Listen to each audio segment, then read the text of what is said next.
नमस्कार साथियों, मैं पूरन सिंह। आप देख रहे हैं सम्यक एक्शन। और वीडियो को सब्सक्राइब ज़रूर कर लें, क्योंकि लोग वीडियो देख लेते हैं परंतु सब्सक्राइब नहीं करते। ये इसलिए मेरे सब्सक्राइब नहीं बढ़ रहे हैं। प्लीज़ सब्सक्राइब ज़रूर करें वीडियो मेरे चैनल को। चलिए स्टार्ट करते हैं। जाति प्रथा सामूहिक क्रियाकलाप पर रोक लगाती है तथा इसने हिंदुओं का समान जीवन और अपने अस्तित्व में होने का एहसास करने वाले समाज निर्माण में कार्यों पर भी रोक लगाई है। जाति से आर्थिक कार्य क्षमता नहीं आती। जाति से मूल वंश में सुधार नहीं होता। जाति ने कभी वंश सुधार भी नहीं किया। जाति ने हालांकि एक काम किया है, इसने हिंदू समाज को पूरी तरह से विभाजित, विघटित और अनैतिक अवस्था में ला दिया है। सर्वप्रथम हम यह मानना होगा कि हिंदू समाज का एक मिथक है तथा यह प्रथम और अग्रणीय बात भी है। हिंदू नाम ही विदेशी है। मुसलमानों ने यहाँ के निवासियों से अपनी अलग पहचान बनाने की गरज से इन्हें हिंदू नाम दिया। मुसलमानों के आक्रमण से पहले वाले संस्कृत साहित्य में कहीं भी हिंदू शब्द का जिक्र नहीं आया। उन्होंने कभी एक सामान्य नाम की आवश्यकता नहीं समझी, क्योंकि अपने को एक समुदाय के रूप में बांधने की अवधारणा उनके पास थी ही नहीं।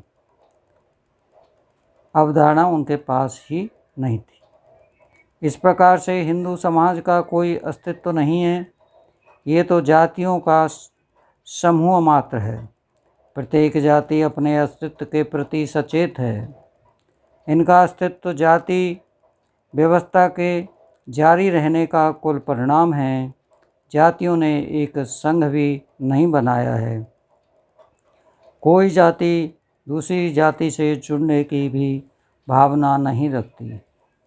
सिर्फ हिंदू मुस्लिम दंगे के समय ये आपस में जुड़ती हैं।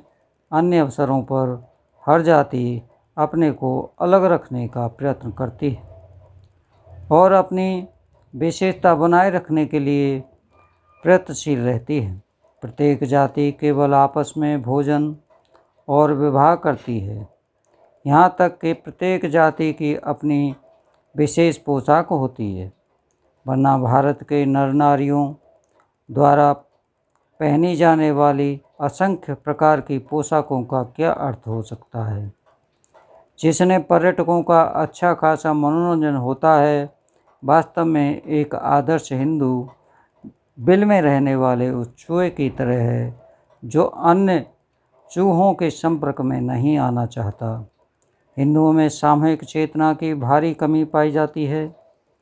कोई ऐसा हिंदू नहीं है जिसमें समूह चेतना हो।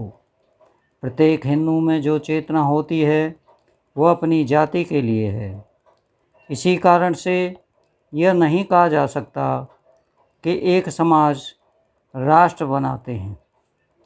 फिर भी ऐसे काफ़ी भारतीय हैं जिनकी देशभक्ति उन्हें यह मानने की स्वीकृति नहीं देती कि भारत एक राष्ट्र नहीं है, बल्कि ये केवल भव्य लोगों की भीड़ है। वे इस बात पर जोर देते हैं कि ऊपर से दिखाई पड़ने वाली अनेकता के पीछे आधारभूत एकता है, जो किसानों के जीवन को प्रभावित करती है। जो हिंदुओं के जीवन को प्रभावित करती है, क्योंकि संपूर्ण भारत में आदतों, परंपराओं, आस्थाओं और विचारों की समानता व्याप्त है। आदतों और परंपराओं, विश्वासों और विचारों की समानता यहाँ है, लेकिन इसी के कारण इस नतीजे पर नहीं पहुँचा जा सकता कि हिंदू एक समाज का निर्माण करते हैं। ऐसा सोचना किसी समाज के गठन में आवश्यक अवयवों को समझाने में गलती का परिणाम होगा। शारीरिक रूप से निकट रहने वाले मनुष्य जैसे ही समाज का निर्माण नहीं करते, जैसे समाज का कोई सदस्य अन्य लोगों से दूर रहकर भी समाज की सदस्यता नहीं खोता, इसी तरह समान आदतों, परंपराओं, आस्थाओं और विचारों का होना लोगों को एक समाज के रूप में गठित करने के लिए काफ़ी नहीं है। चीज़ें भौतिक रूप से ईंट की तरह हैं, एक दूसरे के पास जा सकती हैं। इसी तरह से एक समूह की आदतें और परंपराएं, विश्वास व विचार अन्य समूहों द्वारा अपनाए जा सकते हैं और इस तरह दोनों में समानता का आभास होगा। बिखरने से सभ्यता का विस्तार होता है। यही कारण है कि विभिन्न आदिम कबीलों की परंपराओं व आदतों, आस्थाओं व विचारों में काफ़ी समानता पाई जाती है, जबकि आपस में नहीं रहते। लेकिन इस समानताओं के बाद भी इन आदिम कबीलों को एक समाज नहीं कहा जाएगा। ऐसा इस वजह से कि कुछ समानताएं एक समाज का संयोजन करने के लिए काफ़ी नहीं है। व्यक्तियों के सहयोग मिलन से एक समाज गठित होता है, क्योंकि उसके पास कुछ ऐसी चीज़ें हैं जिन पर उन सब का समान अधिकार है।